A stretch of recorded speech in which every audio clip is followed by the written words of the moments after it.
Chapter 3. The Dream of Destiny. Xania lost consciousness on the long flight through the ice-cold air over the Pangean Ocean. She had travelled far from the island of Kirichu to the Kingdom of Galeria, only to awake to the shrieks and cries of other prisoners. "What is this? Where am I?" She found herself in a dank prison cell. She tried to speak and utter, "Marlon," only to discover that a gag had been crammed into her mouth, stretching her jaw painfully wide. A sharp pain in her shoulders called attention to the fact that she was hanging by her wrists to a chain mounted in the concrete ceiling. Her ankles were shackled to the damp floor. Twisting, her only relief was to discover that Marlon was indeed next to her, sadly trussed and suspended in a like manner to herself. His eyes were wide and alert. Seeing her awake, there was a flicker of joy in them. Watching her, he managed a smile, despite his gag, glad to know that she was alive. She tried to smile back, but her body sagged against her chains. She felt the pain of defeat. In the present situation, she could not imagine how she would ever see Marlon grow tall. She thought sadly of how she and Juratan had dreamt of seeing all the girls run after him. Juratan. Remembering Juratan's murder, Xania let loose a grief-stricken moan that could not be stifled by the gag in her mouth. The weight of her grief was more painful than any chains. How could she accept that her dear husband was gone? If she did, what was left to believe in? "We have to escape," she thought. Taking a deep breath, Xania tested the chain holding her up. Tugging violently, the links held. In a frenzy of frustration and anger, she pulled on it again and again, but her only reward was her blood, as her wrists bled from her efforts. Breathless, she went limp and stared at her bonds with pleading eyes. "If we can't escape—" She shied away and could not bear to dwell on such a thought. Pensive and perplexed, her sores crusted over enough that she once again risked pulling on the chain that held her. But before she did, a deep din startled her. She heard a latch being lifted, and the doors on the other side of the chamber swung open on creaking hinges. She fixed her eyes on the opening, and through the door came a guard clad in Galeonic armor. "Good, you have awoke," he barked. Then he narrowed his evil eyes and went and turned a turbine that gradually opened the ceiling.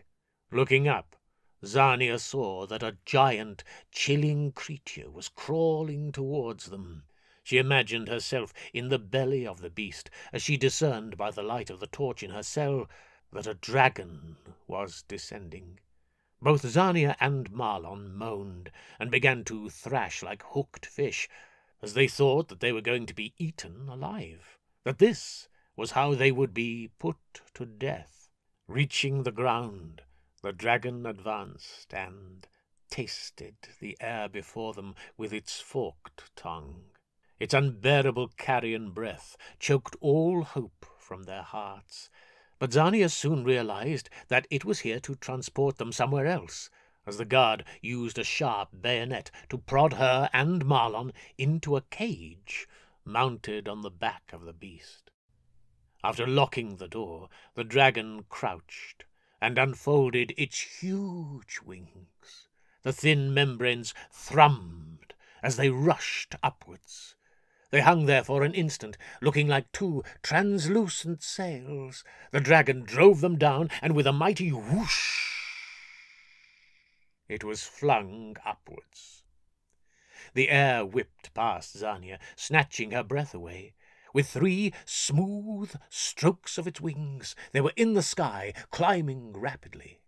The sunlight blinded both mother and son.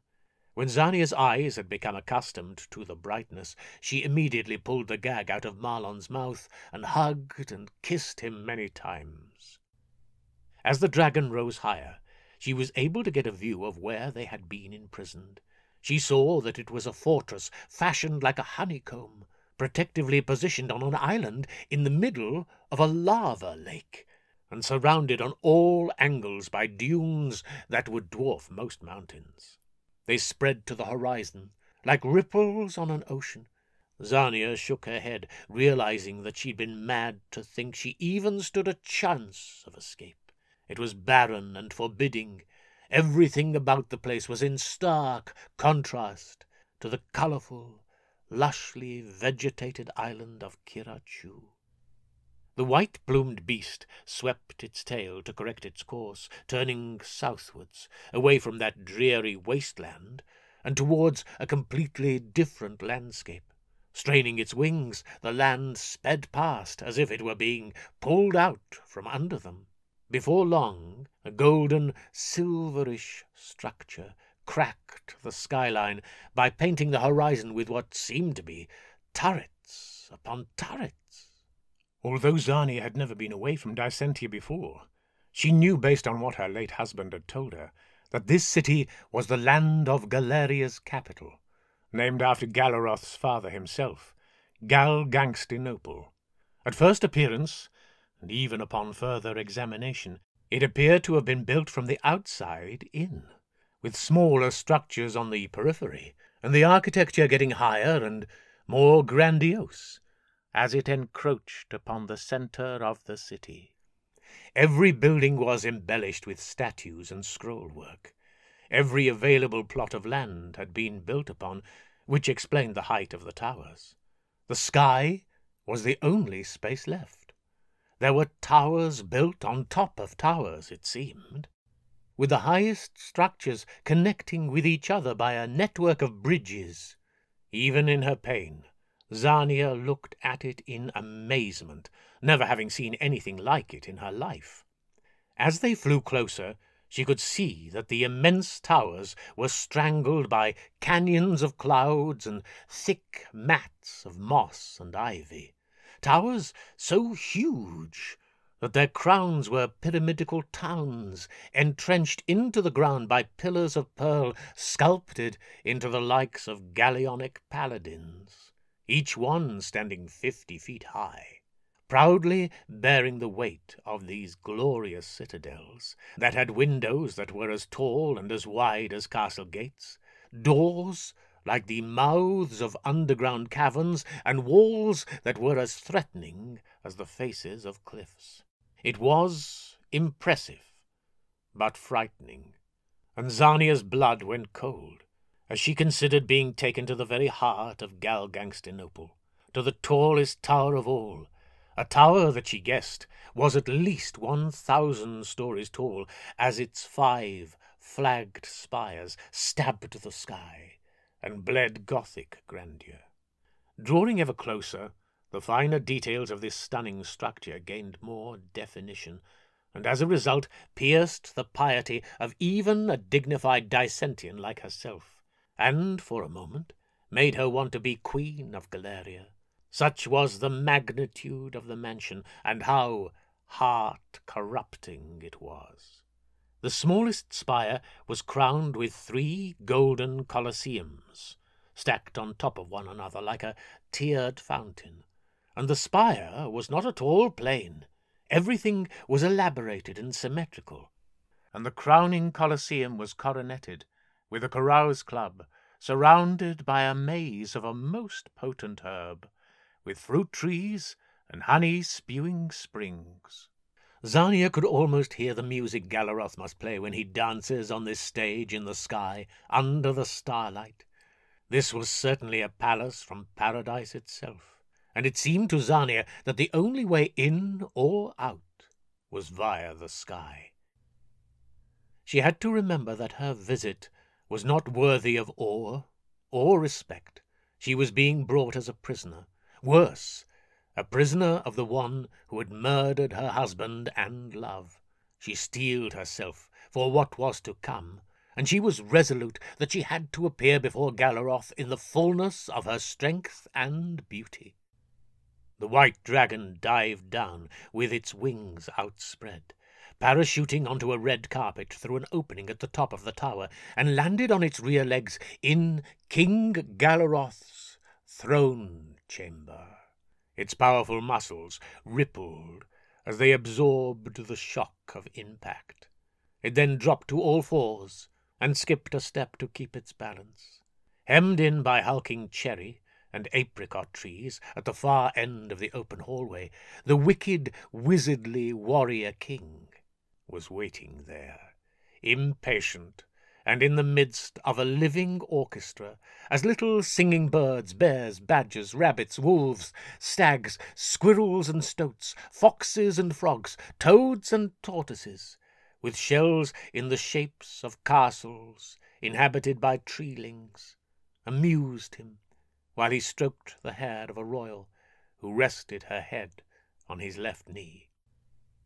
Reclining upon a golden throne, encrusted with rubies, emeralds, diamonds, and sapphires, Galaroth was flanked by 2 guards, each holding a halberd-like staff adorned with a double-headed axe.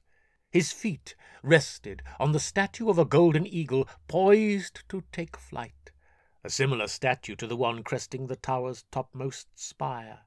Its tail feathers, so expertly crafted that this could have been a real creature dipped in liquid gold, shaded the throne where he awaited his prisoners. Galaroth opened the cage without touching it, a mere flick of his fingers, and the door was ajar. Xania had heard of such sorcerers who possessed that kind of mind-might, and this was the second time she had seen it performed. She knew she was in the presence of a frightening power, but she was determined to exhibit the grace and courage of a queen.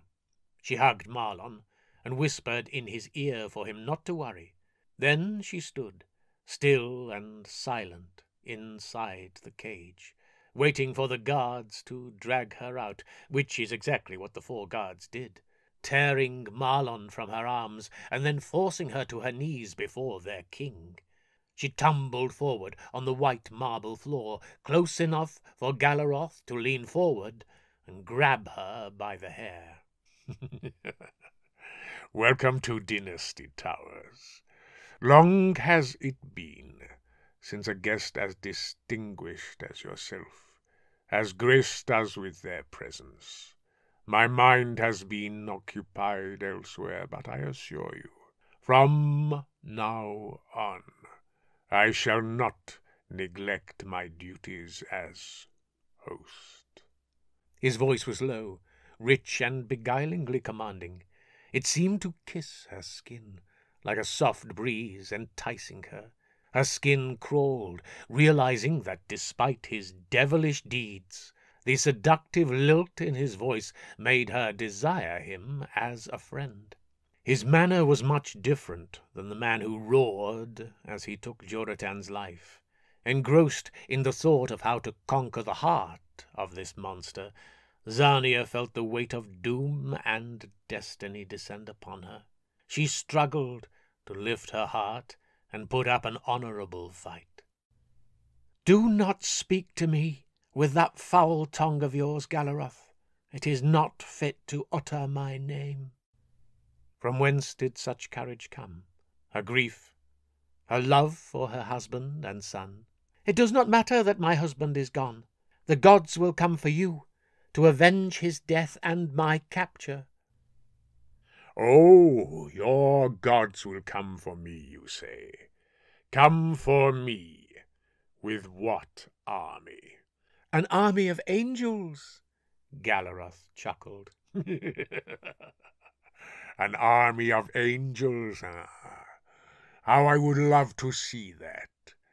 But the thing is, Xania, your gods would not dare to defy my will. He said, mocking her. Then his eyes narrowed, and his voice took on a sharp, threatening quality. You would be wise to unbend your pride and pledge your fealty to me, he said. There is no virtue or use in you defending the whereabouts of the blade. She looked him in the eye. And why is that? He smiled cruelly. Oh, I forgot. You have probably forgotten, in your frustration. Well, it's a bit of a sad story, really. You see, when the blade dissolved into the wind, I was left with 9 precious stones. When I returned to my tower, I erroneously thought that if I forged a blade, maybe I could harness the power myself, but sadly, after ample toil, I remained unsuccessful. Oh, it was not for want of trying, I assure you. In the end, disgusted, I threw them all into a lava pit. But you know what? They were unscathed. They floated back up as if to mock me. If I could not destroy them, I could at least ensure that no one else got them. So I compromised. I have placed one in each of my fortresses situated in the many hearts of my empire. He narrowed his eyes and stared at her. And I can assure you that, like the stones are indestructible, my 9 fortresses are impregnable. Zania was stunned by this news, but she remained erect and strong, unwilling to have this evil Galaroth know just how devastating this news was to her. Only a slight tremor betrayed her true emotions and fear. She understood the futility of bargaining with him. She intuited that her only leverage was to play against his ego, to diminish his sense of his own greatness. She uttered a quick, silent prayer, and then, with her husband's burnt body in mind, she flashed angry eyes at him and slowed her speech so each word struck like a hammer blow and carried all the weight of her dignity, station, and anger. "You're not such a mighty thing," she began, her voice dripping with disdain. "Of course you believe you are, because you now have the 9 elements in your possession." She shrugged. "You think you have power, because your throne sits on top of this tower, but you are not even a gnat before God." She held his gaze now. "If you could only smell the stench of the underworld, if you could but witness the grievous penalties that await you, you would never, ever trade the afterlife for this one, for you would understand, conclude, that it is like giving up the kingship of an eternal empire to be a miserable, momentary peasant to demonic desires. It is like giving up boundless bliss for a second of stardom, which in contrast to the divine delights awaiting us is a second of sorrow. You would choose to live 1,000,000,000 years as a dung beetle rather than face what awaits you, Galaroth. But even after 1,000,000,000 years, all this," she said, sweeping her arms across the panorama of the court, "would be as the blink of an eye." Galaroth held his rage at this impudent outburst in check. He sank deep in his throne. His breathing was an ugly rasp. Zania watched him closely. Even from where she stood, she could smell that his breath was heavy with dragon's blood. Perhaps, she feared, he was too drunk to take in what she was saying. Perhaps he was too drunk to care. Either way, she felt she had to go on. "Why are you dying to live, when you are just living to die? At the end of time, the gods promised the lowliest of low, a land 10 times the size of this world, Galaroth. 10 times! There are tracts of terrain that are still left unexplored on this puny pebble we call Earth. So just imagine what 10 times must be. Imagine what abode Lord Trinnigan Apocalypse has prepared for the pious and the prophets, let alone the lowliest of low." She shrugged her shoulders. "There are times I pity rulers who have the insolence to believe that they will still possess all that they own when they die." She laughed a soft, soft, mocking laugh. For myself, I practice what I preach. I bartered blood and my wedding jewelry to cure my sick neighbour. I sold 6 urns to rescue a fellow sister drowning in debt. I donated my dowry, to a diseased Dycentian for the sake of the divine.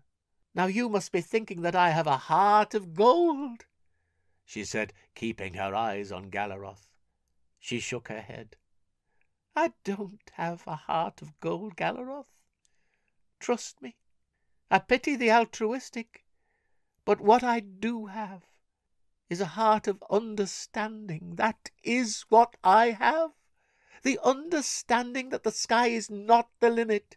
Yes, the sky is not the limit. And if it is, the sun shall fall on me.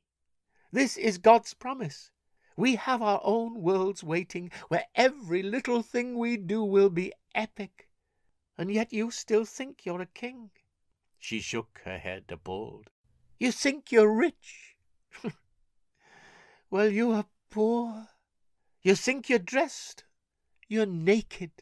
You think you're high. You are low. You think your stomach's full, it's empty. The truth of the matter is that you're no king, Galaroth. You never were, nor ever will be, not if you continue upon the path you are on. She laughed again. I am royalty, you see. I am an empress in exile. I patiently humble myself and sacrifice everything I love in this life and sizzle in suspense to be crowned a queen in the next. You see, we should all heed well that the more you love something, the sweeter it is to sacrifice in the name of the divine. And that success, as well as judgment, does not depend on material gains in this world, but how you earned the means for your material wealth. Wealth is no sin, but how you acquired your wealth can be. You could drink an entire ocean of dragon's blood, and the angels will sing your praise. Sing your praise, if you broke your back to earn that ocean of blood. But if you broke a brother's by slavery, then woe to you when you come to judgment. Galaroth had had enough of Xania's sermon. Nonsense, you thorn! He bellowed, glowering at her through bloodshot eyes. He belched and smiled. Is that it, then? Is your cursed sermon over? He clicked his fat tongue in disgust. That dungeon has made you delirious. You keep on repeating the same things, but in different words. Do you not? Do you not? Eternity, eternity. If only I could smell the stench of hell. I am hell, and to my knowledge I smell pretty good. 10 times. If there's a world waiting for you, then why are you still here? Why not simply die? Go on. He dared her. Jump off this tower. That is if you are woman enough. 10 times. Go and lecture the Dycentian delinquents who get drunk and whisper like weasels in corners. Teach them how to tame time. And you talk about success. I am the epitome of success. So regret you ever imposed your petty sermon on me. Your sermon has no standing in a society as this, for it is a jungle out there, Xania. The streets are jungle. And I came out mightier than a dragon. And I'm not talking about the rotten streets down there. I am talking about the stone streets of the Senator's Circle up here. To win one must fight, one must roar, one must conquer. and in all my years as sovereign of this state I have learned but one thing, and that is that this whole kingship business is a business where everyone is out to mess everyone over. Oh, and how I messed everyone over.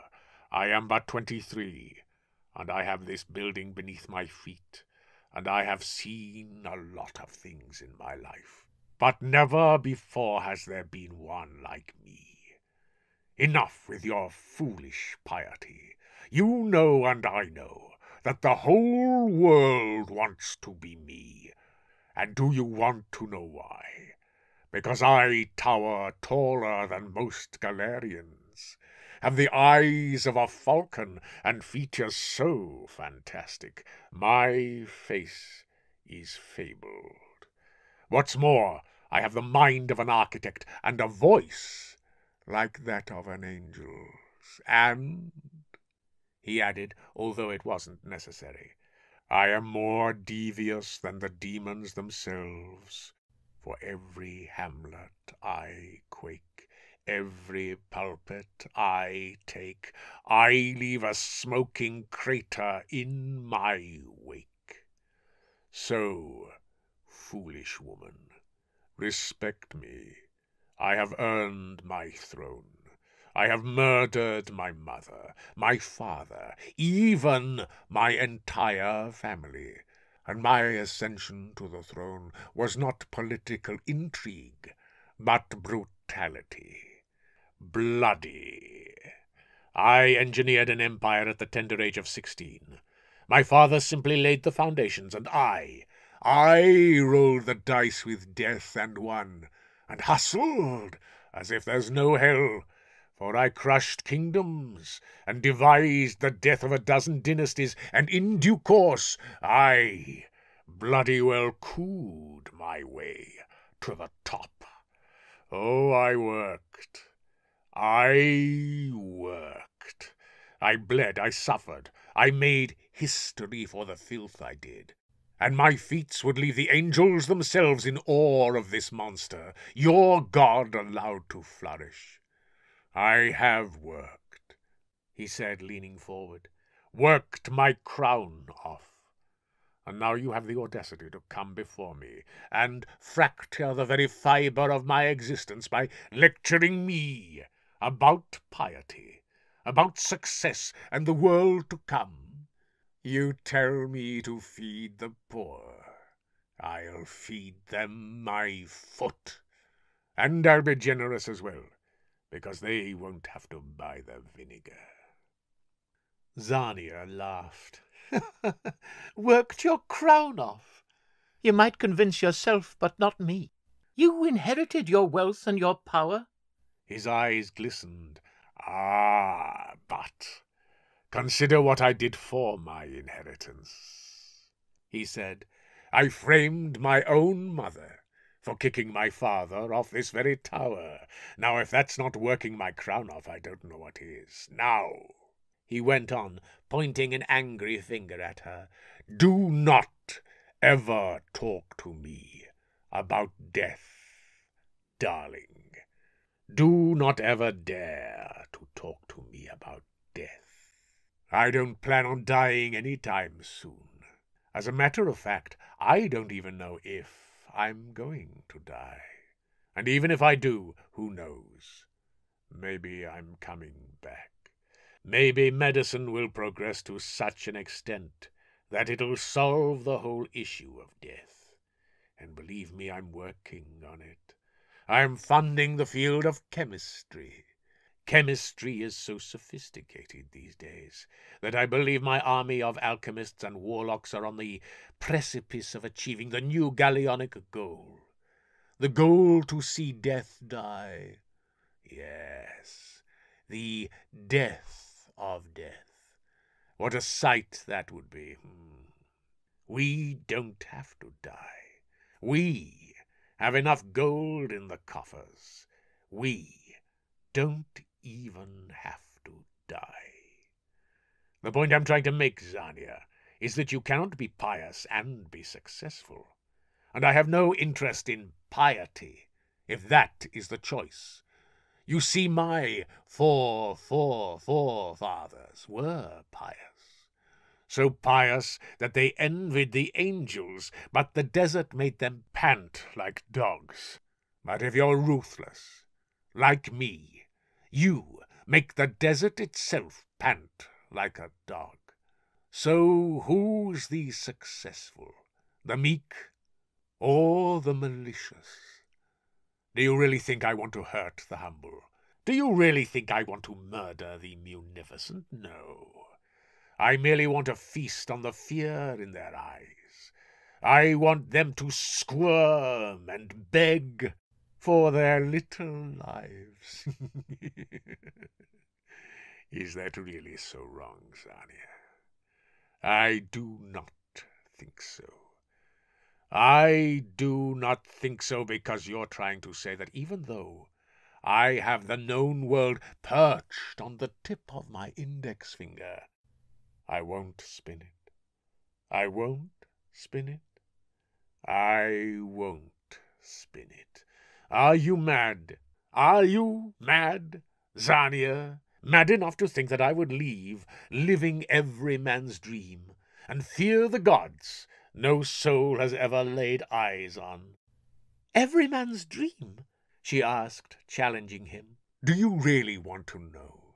This, he proclaimed, wobbling to his feet before sitting back down. All this. This is every man's dream, and especially this titanic tower. That makes me toss my head like an eagle even when I'm not drunk. And do you want to know why? Every floor is a hectare high and 100 hectares wide on all sides. Every floor is like a world on its own. Every floor makes my heart pump my blood faster than the wings of a bee as I play hide-and-seek and slalom through the skyline while riding a dragon and admiring the architecture that's so fine it would make your eyes bleed. This, my dear Zania, is every man's dream, to be able to make a call, one call, and in one click have an entire army. No, an armada, crowding at your doorstep like a legion of dogs, just waiting for you to say, seize. That is after executing a speech and concluding it with a wink that makes the heart of an entire nation leap. He laughed. Do you not understand, Zania? It is every man's dream to star in his very own spectacle, and that is exactly what I am doing. He chortled. I am seething in one, and I am supposed to worship the gods. What did they ever do for me?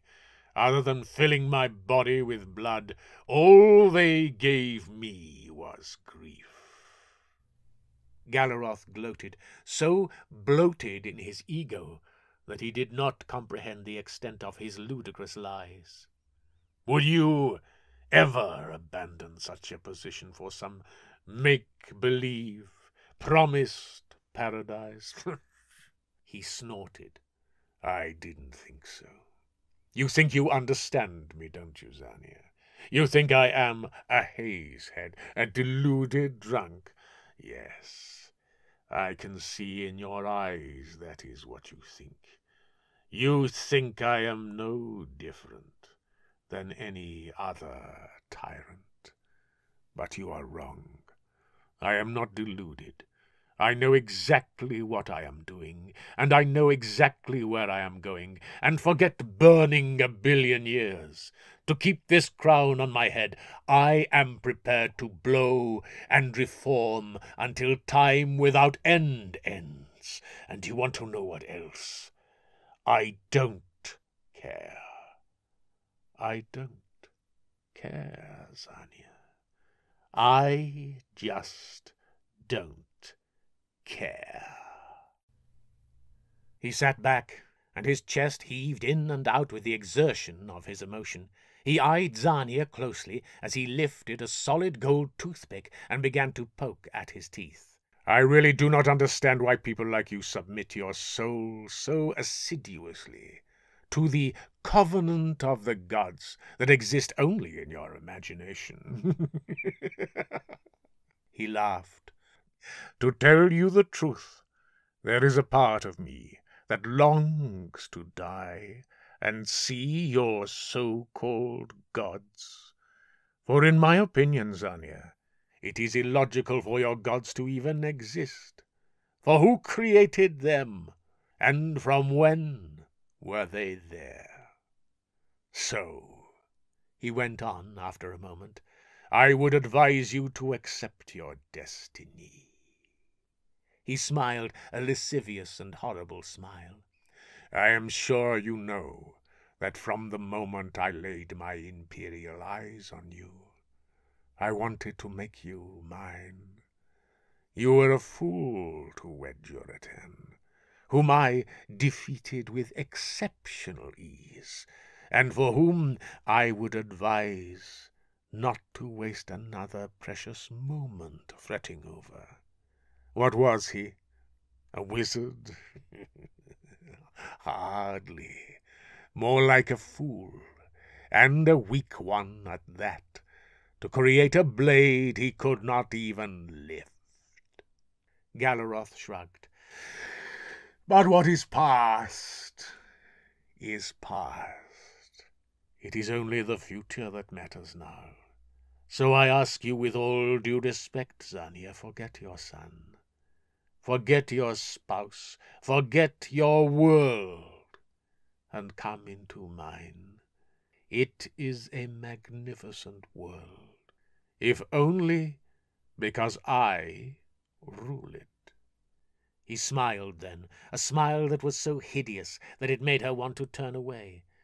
All you have to do, he said, all you have to do is tell me where the blade is, and everything of mine is yours. And above all else, embracing me on this apex, this castle in the clouds, will give you the honor of bearing the heir to my throne in your womb. Galaroth then picked a fruit from a tree, and said, Here, have a bite.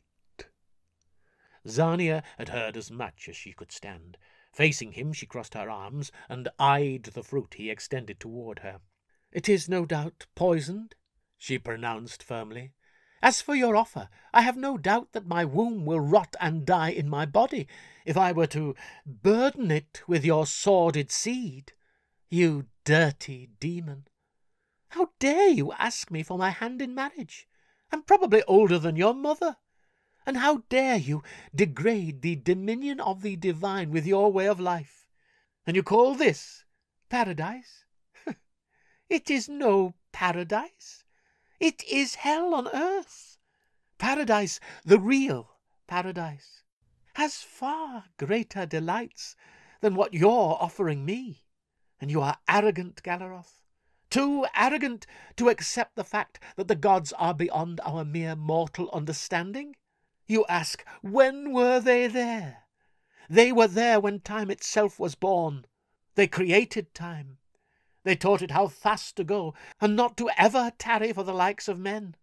So if you are the wise wizard that you claim to be, then surely you would be prepared to blow and reform for the eternal crown that awaits every soul. Not blow and reform for a lowly crown that will inevitably perish. Shut up, Galaroth growled. Shut up! Shut up! You have lost your mind. It is you who have lost his mind, Zania yelled. And as far as success goes, it seems you have not the slightest idea of what success really is. Only a fool would think that success is counted in mansions, steeds, children, or land. Success is having a heart that is content. Are you satisfied, Galaroth?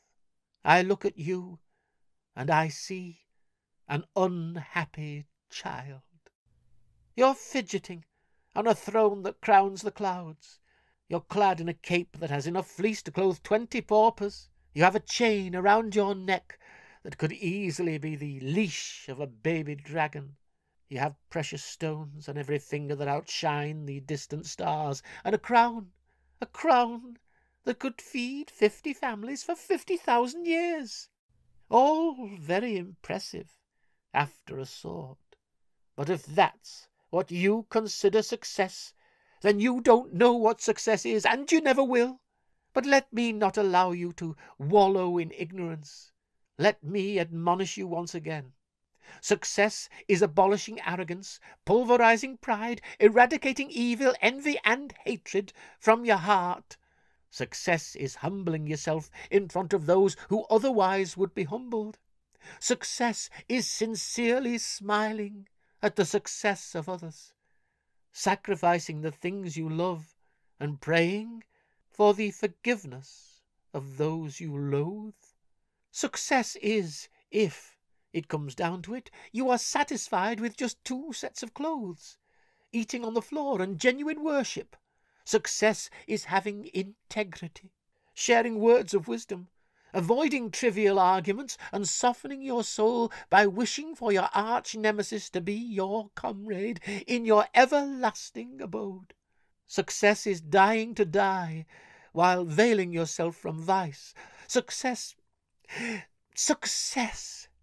is gazing at God's gorgeous face in your real home, paradise.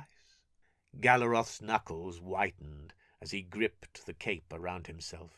She laughed, realizing that she was getting under his skin, and thus risked repeating her sermon, but in different words. Did your father never tell you that this life is just an archetype, little more than an experiment devised by the Emperor of all entities? And like a smithy who creates new models year after year, God did the same, Galaroth. Why would you think that this is the be-all and end-all? This meagre ball of dirt we call Earth is just a divine draught. God has created other worlds, better and bigger worlds, and when his lavish light melts and incinerates the stars of space as a tribute to the initiation of infinity, the righteous will witness his finished products. I see you twitch in discomfort, Galaroth. You know I speak truth. You know there are consequences to your evil. You hide from it, but you know that it must be so. But what I do not know is how you live with yourself, knowing that this little empire of yours will be the— Shut up! Shut up! Shut up! I am tiring of you, you wretch. Tiring of me? What's happened, Galaroth? Just a moment ago you wanted to make me the queen of your empire. Now you cower from me. What's the matter? Not man enough to handle the harsh reality of life? She looked at him with an expression of disgust. You are hopeless, and this life that you are killing for will not last long, Galaroth. It is in its death throes already, and before long the pleasures you are engaged in will melt away, like snow on a summer day. You stubborn snake! Galaroth sputtered with rage. You dogmatic Dycentian! How dare you speak to me thus? What I offer you will allow you to live better than the gods that you worship. Even a cold, lifeless stone would open its mouth, you daughter of a dumb duck. With his powerful hand, he reached out and grabbed her neck, forcing Zania to gaze beyond him and out through the waterfall flowing behind him. There in the clouds that hovered at eye level, Zania saw that bridges held Galarians gliding on chariots pulled by soaring silver-skinned elephants, and every sort of fish from sisingras to whales, squids to rays, and winged rhinos, and other creatures she could hardly describe, let alone name. They appeared to be sailing on clouds instead of steel, so high in the sky. Even Zania had to concede that there was something spectacularly strange about it, something magical. Even so, it did not enchant her, for there was no grass, no plants, no fields or forests, no bountiful harvests, other than the few floating fields of flowers. None of it was natural. None of it was necessary. Every aspect of this city seemed to be literally drooling extortion, usury, and embezzlement from its very paint. It was so prosperous that it was scary, emanating an ephemeral quality. The entire building sent a shiver down her spine. Everything about it was menacing. Her skin swelled with bumps just by looking at the Gothic facades of the bullion buildings that seemed to be grinning in the vicinity, as if haughtily swaggering their illegitimate richness. This city was truly a demon's paradise, and Zania was abhorred by it. It was known throughout the world that the kingdom of Galeria had nearly bankrupted itself in order to build this city, commissioning golden statues of eagles clutching diamonds the size of dinosaur eggs in their moulded talons, decorating buildings that existed where crops should be grown. Down below, the buildings of Galgangstinople were adorned with hideous golden gargoyles, and that is all King Galaroth was to Zania, a large, gruesome gargoyle. Galaroth relaxed his grip, his power releasing Zania's neck. "Impressed?" he asked, assuming that she was. "And imagine, all this could be yours." He then dropped to his knees in front of her. "All of it. And all you have to do is tell me where that blasted blade is." Zania fell into a deep thought as she considered the consequences of her decision. On one hand, if she revealed the location, who's to say that Galaroth would not honor his promise and just kill her and Marlon, and then millions more? On the other, if she didn't reveal the location, Galaroth would have to keep her alive. But she feared he would use Marlon as leverage and torment her for the rest of her days. No, she decided, Marlon would have to be sacrificed in order to save the rest of humanity. "Well, will you defect to my side?" "Never!" she cried. "I will never be yours. And forget this measly mansion. For even if you were to place the sun in my right hand and the moon in my left, even then I would have nothing to tell you about the blade." She steeled herself and looked into his eyes. "You might as well kill me. Kill me now, for that is what you are, Galaroth, a murderer." Zania raised her hand to slap him, but his guards were quick to intercede. King Galaroth shook his head in disappointment. As he rose from his knees, he said, "Foolish, ignorant ingrate. I did not want it to come down to this, but I'm afraid you have cost yourself your son. For he will be the first to die. Do you see that blue octopus reclining on that cloud over there? Marlon will be its next meal, so you had better talk, or I promise you he will be between its jaws." Zania laughed. "Go ahead. I don't care. I sacrificed him in my heart the moment we were torn apart. You see, one can do extraordinary things with no remorse if God dwells within their heart." "Are you listening to this, Marlon? Your mother is so madly in love with God that she wouldn't even shed a tear at your demise. And I have changed my mind, and I will spoil Marlon's Zania, for he will now reside with me. I'll make him into a mighty little murderer. Isn't that right, little Marlon?" He snarled as Marlon began to cry. "You will do no such thing. My Marlon will never become a murderer, for he is an angel. Exalt the Almighty, Marlon. He is our only hope now." Galaroth waved his hand, and the guards grabbed Zania by her elbows. They dragged her away, her heels scraping the floor as she writhed and screamed for her son, whose head was now hooked in Galaroth's arm. Yes, I thought that would be worse than killing your son. But worry not. I shall raise him like a dog, and have him ruin the rest of this earth in your name. And what did you mean, ephemeral empire?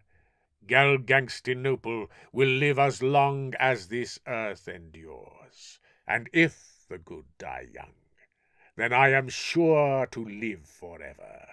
And just you wait and watch, he went on to threaten. I will literally lift the whole of Dycentia with my mental might, and then cast you maggots into the blazing bowels of the earth. He thundered. He then called out to the guards, dragging her away. Let her rot in our deepest, darkest hole, where even the cockroaches are disgusted to go. We will see how long it takes for that to change her tune.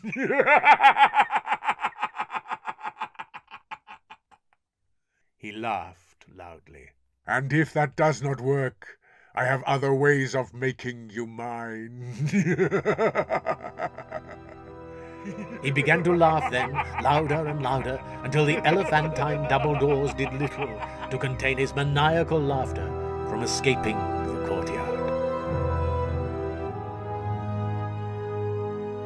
Mother! When Horian opened his eyes, the truth of his shattered family was made clear to him. He pulled the blanket over his head and sobbed softly. He found some comfort in the brief sanctuary he found there, hiding from the world and all its awful truths. Perhaps it was just an awful dream, an awful, long, long dream. He sat upright in bed, his body drenched in sweat.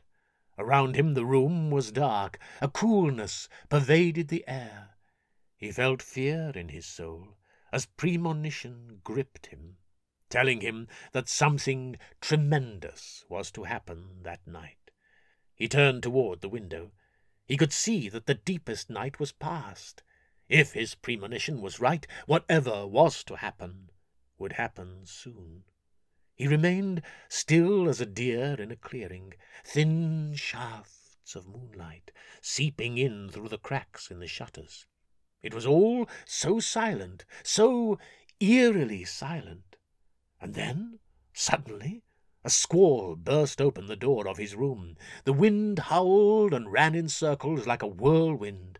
When the gale died down, a wisp of smoke, the colour of pearl-white clouds, remained. He kept his eye on the smoke, as a beaming, translucent apparition took shape, illuminating the entire room like a large lantern. Although it seemed a frightening apparition, he did not feel frightened. Pensive, yes. Uncertain, yes. But not frightened. And then his emotions lightened, and a smile took form on his lips. In that light was the image of his beloved father's noble face. Horian tried to speak, but found he was unable. As he gazed at the glorious image, his father's voice filled the room. "Horian, my son, I bring you glad tidings from the afterlife.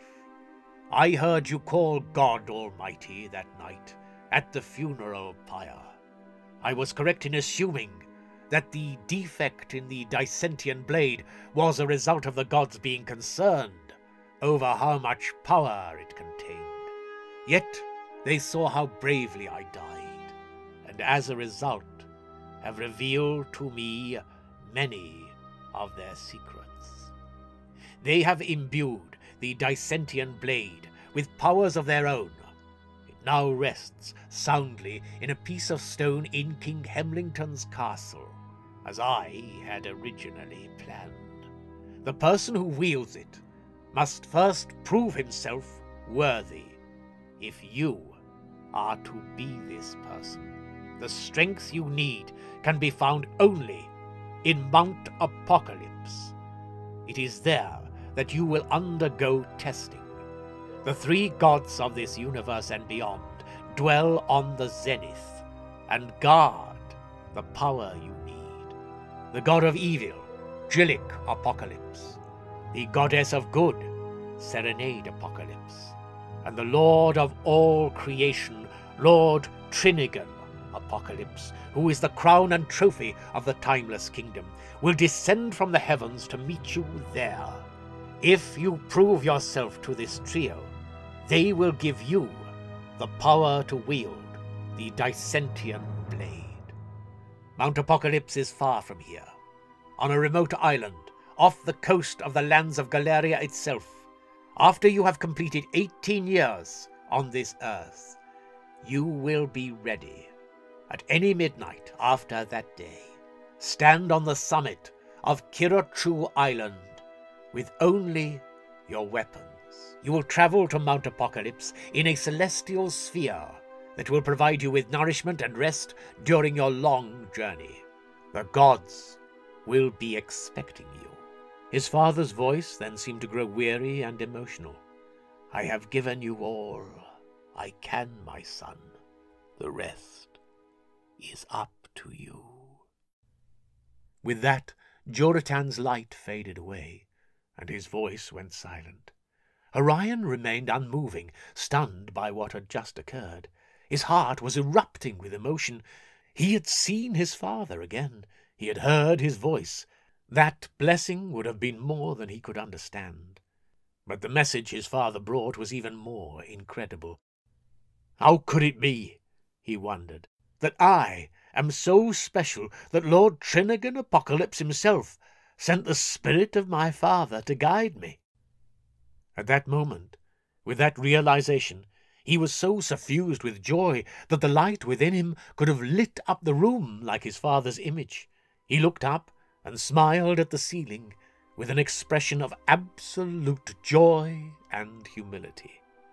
How long he remained in that prayerful posture he did not know, but what he did know was what he had to do next. However, he would have to be patient. He was not yet strong enough. He had been unable to so much as pull that axe from the tree.